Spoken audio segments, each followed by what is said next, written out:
بڑی سے بڑی مصیبت ہو، اللہ تبارک و تعالی نے ایک انسان کو، چاہے وہ چھوٹا ہو یا بڑا، بلکہ مومن ہو یا کافر، نیک ہو یا بد، سب کو دور کرنے کی طاقت و قوت عطا فرمائی ہے۔ جیسے مثال کے طور پر اگر کسی بندے کے پیر میں کانٹا چبھ جائے تو یہ بھی مصیبت ہے، لیکن اگر اس مصیبت کو دور کرنے کے لیے ہم کسی کافر سے مدد لینا چاہیں تو ہم کسی کافر سے بھی مدد لے سکتے ہیں۔ اور دنیا کی مصیبت ہماری جو ہے کوئی کافر بھی دور کر سکتا ہے، کوئی فاسق و فاجر بھی دور کر سکتا ہے، کوئی ایمان والا بھی دور کر سکتا ہے۔ یعنی دنیا کی مصیبتیں اتنی زیادہ پریشان کن نہیں ہیں، اس کو کوئی بھی دور کر سکتا ہے۔ جیسے مثال کے طور پر پیاس لگی ہے، یہ مصیبت ہے، اگر کوئی پانی پلا دے تو یہ مصیبت سے ہمیں نجات مل جائے۔ اسی طریقے سے کاروباری طور پر مشکل میں ہے، اگر کوئی مدد کر دے تو یہ مشکل دور ہو جائے۔ تو دنیا کی مشکلیں اتنی آسان نہیں ہے۔ اب آئیے میرے آقا صلی اللہ علیہ وآلہ وسلم کے دیوانوں، لیکن جو آخرت کی مشکلیں ہیں، جو آخرت کی پریشانیاں ہیں، ہر بندہ اس کو دور نہیں کر سکتا، بلکہ اللہ اکبر، جب تک کہ اللہ رب العزت نہ چاہیں، اللہ رب العزت اجازت نہ دے، اس وقت تک کہ آخرت کی مشکل کو دور نہیں کیا جا سکتا۔ آخرت کی مشکل پیاس کی شکل میں بھی ہے، لیکن وہاں ہر کوئی بندہ پانی نہیں پلا سکتا۔ اللہ اکبر، وہاں پانی پلانے والا ہر شخص نہیں ہوگا، بلکہ وہاں ہر شخص پیاسا ہوگا۔ تو آپ اندازہ فرمائیں، اور دنیا کے اندر انسان کو کتنی ہی پیاس لگ جائے مگر اس کی زبان سینے پر نہیں لٹکتی۔ اللہ اکبر، آخرت کی اس تکلیف کو تو یاد کریں جس کو آخرت کی پیاس کہتے ہیں۔ اللہ کے حبیب غیب دا نبی مصطفیٰ کریم رؤوف الرحیم صلی اللہ علیہ وآلہ وسلم ارشاد فرماتے ہیں کہ قیامت میں لوگوں کی پیاس کا عالم یہ ہوگا کہ ان کے سینے پر ان کی زبان لٹک رہی ہوگی۔ آپ اندازہ کریں، لیکن اس وقت تو کوئی ماں اپنے بیٹے کو پانی پلانے کی ہمت نہ کرے گی، اس وقت کوئی باپ اپنے بیٹے کی پیاس بجھانے کی ہمت نہیں کرے گا، اس وقت کوئی دوست اپنے دوست کی پیاس بجھانے کی ہمت نہیں کرے گا، اس لیے کہ اللہ اکبر، یہاں ایک کو پیاس لگی ہے تو چار سیراب اس کو پانی دیتے ہیں، مگر وہاں تو سبھی پیاسے ہوں گے۔ اللہ اکبر، وہاں کی پیاس کا عالم کیا ہے، وہاں کی مصیبت کا عالم کیا ہے۔ انسان مصیبتوں میں اتنا گھرا ہوا ہوگا کہ انسان کو اپنے وجود کو دیکھنے کی فرصت نہیں ہوگی، انسان اپنے وجود کو دیکھنے کی ہمت نہیں کرے گا۔ اللہ اکبر، وہاں کی مشکلوں کا حال کیا ہے۔ رب تبارک و تعالی بندے سے حساب لے گا، اس نے اپنی رات کی تاریکیوں میں کیا کیا ہے، اس نے اپنے دن کے اجالے میں کیا کیا ہے، اس نے اپنی صبح کیسے کی ہے، اس نے اپنی شام کیسے کی ہے، اس نے اپنی راتوں کی تنہائیوں کو کیسے گزارا ہے۔ ذرا میں اپنی قوم کے جوانوں سے تھوڑی دیر کے لیے تصورات کی دنیا میں ان کو میدان محشر لے کر چلنا چاہتا ہوں، جو ابھی منعقد نہیں ہوا ہے بلکہ منعقد ہونے والا ہے۔ ذرا سوچو تو صحیح، خدا کا سامنا ہے، اللہ کی عدالت میں کھڑے رہنا ہے، اور قدرت خود پوچھ رہی ہے، بتا تو نے، میں نے تجھے زندگی کے 60 سال دیے تھے، میں نے تجھے زندگی کے 70 سال دیے تھے، میں نے تجھے زندگی کے 80 سال دیے تھے، تو نے اپنی راتوں کا ایک ایک لمحہ کہاں گزارا۔ میرے آقا صلی اللہ علیہ وآلہ وسلم کے دیوانوں، پچھلا مہینہ نومبر کا گزرا ہے، اگر کوئی ہم سے پوچھ لے کہ نومبر کی پہلی تاریخ کی پوری رات تو نے کہاں اور کس طرح گزارا، مجھے بتاؤ۔ ایک رات کا حساب کیا ہم اپنے استاد کو دے سکتے ہیں؟ ایک رات کا حساب کیا ہم اپنے باپ کو دے سکتے ہیں؟ ایک رات کا حساب کیا ہم اپنے بڑے بھائی کو دے سکتے ہیں؟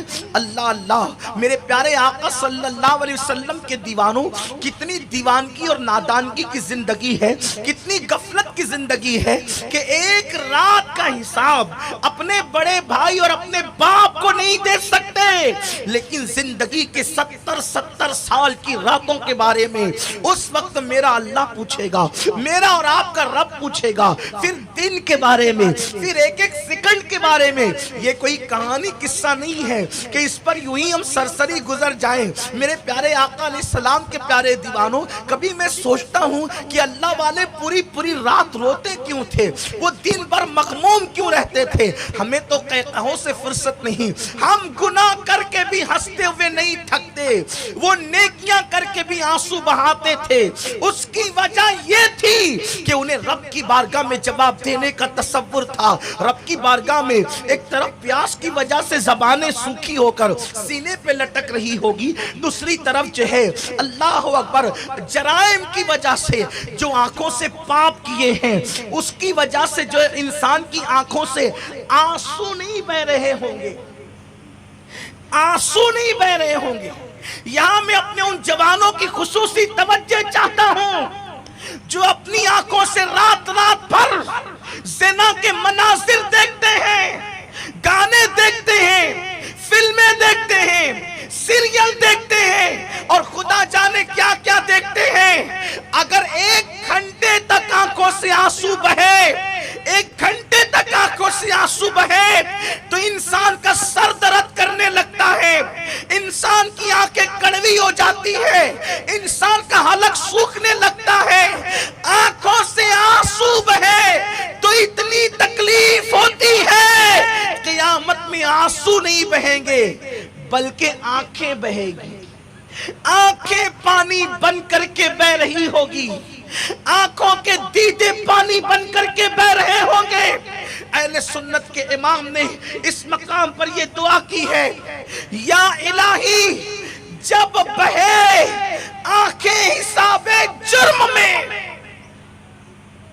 جرائم کی وجہ سے جب آنکھیں بہ رہی ہوگی، ذرا اندازہ تو کرو دوسروں سے دشمنی کرتے کرتے اپنے آپ سے بھی دشمنی کرنے والے میرے جوان، آج تیری تاریکی کی راتوں میں تجھے کوئی روکنے والا نہیں، لیکن آج تیری آنکھوں سے آنسو بہتا ہے تو تجھے تکلیف ہوتی ہے، حلق سوکھنے لگتا ہے، آنکھیں بہ رہی ہوگی۔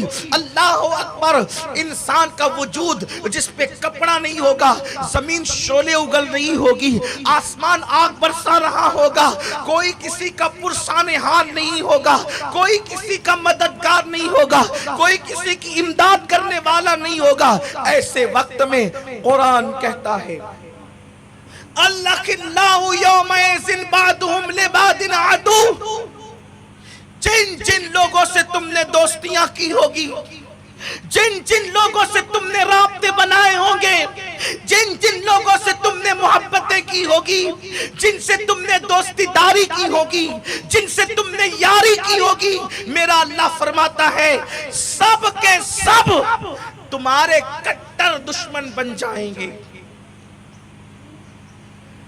آج دوستی کی بنیاد پر انسان دوسرے انسان کے کندھے پہ ہاتھ رکھ کر اس کو گناہ کے اڈے تک لے جاتا ہے، اس کو گناہ کے اڈے تک لے جا کر جہنم کی راہ کا مسافر بناتا ہے۔ کوئی کیرم کلب میں لے جا رہا ہے، کوئی سنیما گھر میں لے جا رہا ہے، کوئی شراب خانوں کی طرف لے جا رہا ہے، کوئی ماں باپ کی نافرمانی کی طرف لے جا رہا ہے۔ میرا اللہ فرماتا ہے یہ دوست تمہارے دوست دنیا میں بھی نہیں ہے، یہ تو دیکھنے کو دوست ہے، یہ اندر سے تمہارے دشمن ہے۔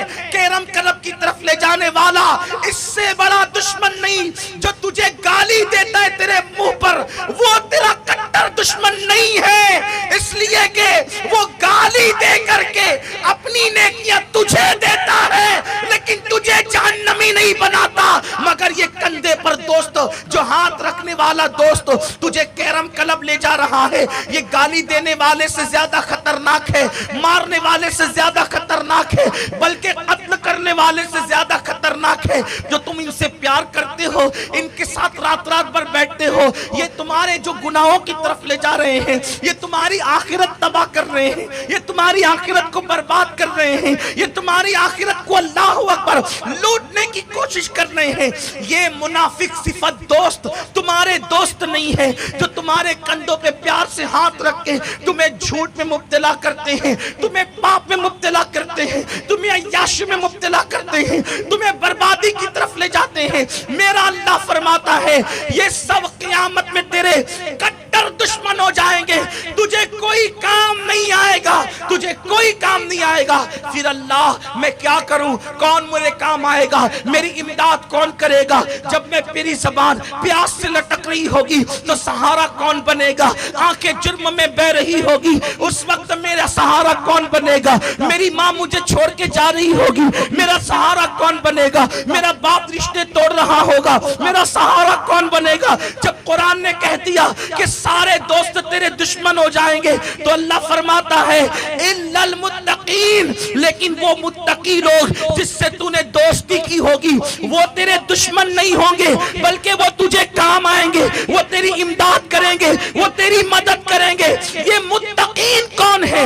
اس کو اور قرآن کھولتا ہے، اللہ یہ متقین کون ہے؟ تو قرآن کہتا ہے ان اولیاءہ الا المتقون، کہ جو اللہ کے ولی ہے وہی متقی لوگ ہیں۔ پتا چلا دنیا کے لوگوں سے جی لگانے والوں، اگر جی لگانا ہے تو اللہ کے ولیوں سے جی لگاؤ، وہ تمہیں کام آئیں گے، تمہاری مدد کریں گے۔ یہاں سے پتا چل گیا کہ جو کہتے ہیں ولی کو کیوں چاہتے ہو، ولی سے محبت کیوں کرتے ہو، ان سے کہو قرآن کہتا ہے کہ ولی قیامت میں کام آئیں گے۔ ارے جو ولی قیامت کی مصیبت دور کر سکتا ہے، کیا وہ دنیا کی مصیبت دور نہیں کر سکتا؟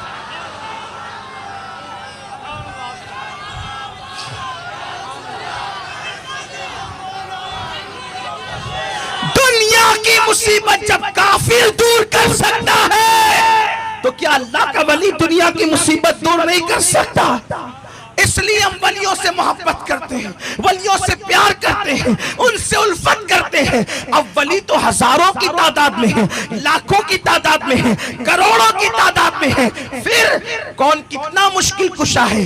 تو جو جتنے بلند مرتبے پہ فائز ہوگا وہ اتنی بڑی بڑی مصیبتیں دور کرنے والا ہوگا۔ جس کا مرتبہ خدا کی بارگاہ میں جتنا بلند ہوگا وہ اتنا ہی مصیبتوں کا دور کرنے والا ہوگا۔ اب اگر بات آئی ہے جو جتنا بڑا ہوگا وہ اتنا بڑا مشکل کشا ہوگا، تو ولایت کی کائنات ولایت میں، ولایت کی دنیا میں اللہ اکبر، غیباً شاہ سے لے کر کے اور شاہ تک اگر ہم سارے شاہوں کو ڈھونڈے کہ سب کائنات ولایت میں سب سے بڑا مرتبہ کس کا ہے، تو میرے امام کہتے ہیں شکر کے جوش میں جو ہے وہ تجھے کیا جانے، خضر کے ہوش سے پوچھے کوئی رتبہ تیرا، اہلِ غیروں سے مت پوچھو، اللہ اکبر، خضر سے پوچھو کہ جس کا جشن منا رہے ہیں اس کا مرتبہ کیا ہے۔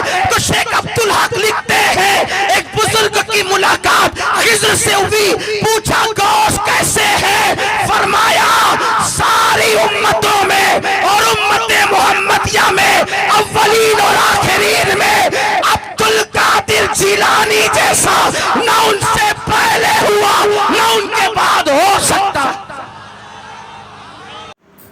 محمدی اسلامی چینل کو سپورٹ کیجئے۔